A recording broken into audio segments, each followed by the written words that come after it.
Goa CM Dr. Pramod Sawant shares about the major decisions taken by Goa Cabinet.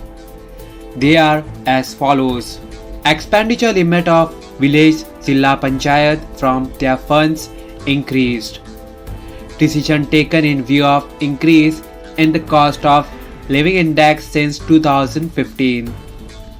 Limit to incur expenditure raised for payment of rent for occupation on building, purchase of furniture, stationery, two-wheeler, expenses on meetings, legal charges, RO advocates, immediate relief to families affected by natural calamities, grants to SAGs and educational institutions, wages of laborers, etc.